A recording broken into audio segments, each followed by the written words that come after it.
So as you've heard, the EU strategy on the rights of the child, which is actually the first EU comprehensive strategy on the rights of the child that has been developed, was adopted on 24 March. And amongst many of its 6 key priorities, it clearly recognizes that the early years of life are crucial in shaping a future health. And as we heard, also even before, when the mother is pregnant.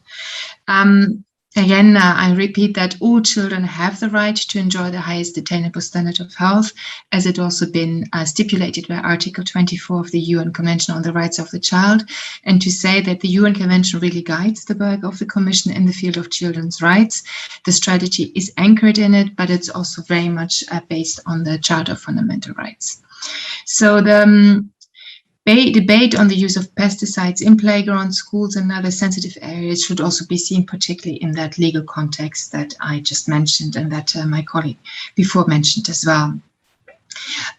It is very much on the radar of the Commission, and I'm sure you have seen initiatives that have been adopted this year in that regard, which include also action in that particular field.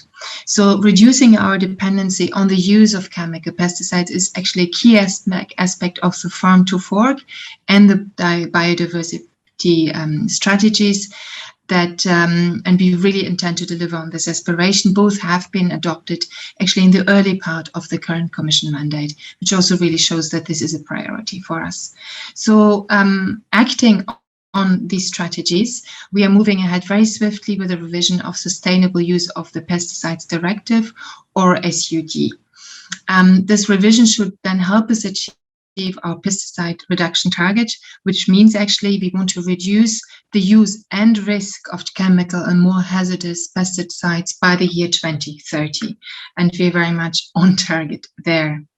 It is realistic and it is ambitious. And I think this is really the approach we need, because as also the study that was presented before highlighted, there is urgent action is needed. Now, since the directive came into force almost 10 years ago, we have made some progress, but we're also very aware that we need to build on this progress and that more needs to be done. So what is the next step? Our ambition is to adopt a new legislative proposal on the sustainable use of pesticides during the first quarter of 2022. And with regard to this important issue you raised today, the use of pesticides in sensitive areas such as playgrounds and schools, we already have strong legislative provisions in place.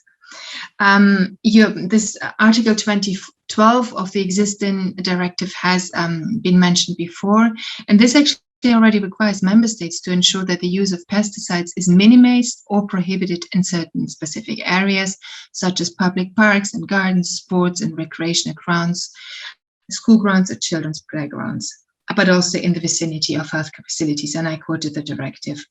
And that also really means that we need to ensure member states step up. The directive is in place, and it really, meaning a directive, it needs to be transposed by member states. So here's again a call also to member states to follow suit on this directive.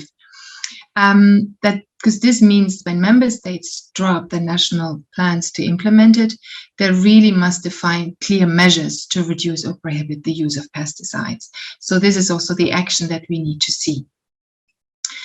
Furthermore, the legislation that on placing the market of pesticides requires that each active substance and plant protection must be thoroughly assessed before it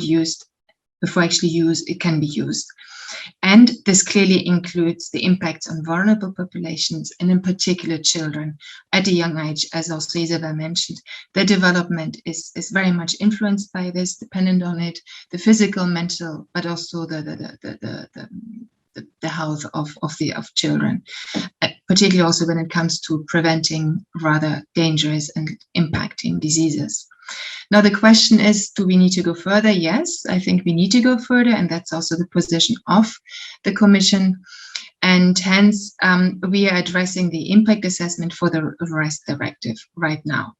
So we are calculating the impacts of different policy options, and with this knowledge, we will be in a better place to make actually an informed policy decision, to also have the impact that is targeted to the needs on the ground and the requirements. So all the studies and also the information we've heard today that also have already been presented to the Commission, we can reassure you that they're being taken into account during our impact assessment process. And also call to you if there's any further information relating to this topic which you think should be considered.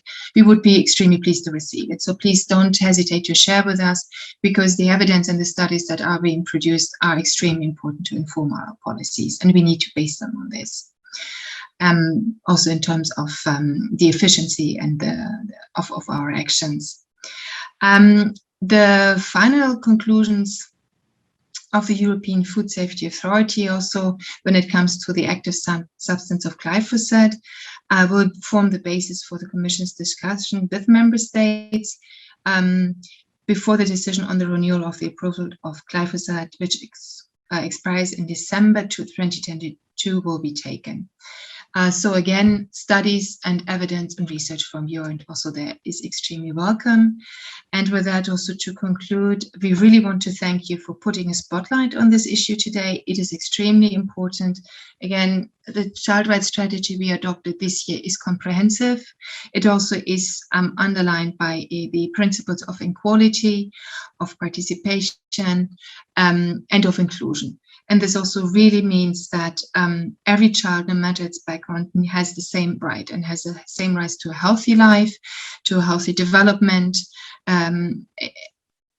as any other child. And I think this is also something we need to take into account as we implement the strategy.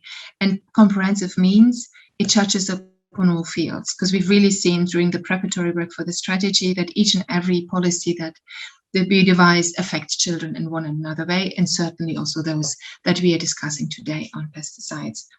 So we know that citizens and also you here expect us to be vigilant, and we will make sure that this issue will continue to deserve our full attention. I thank you again, and also I'm open to questions within the coming minutes. Thank you very much.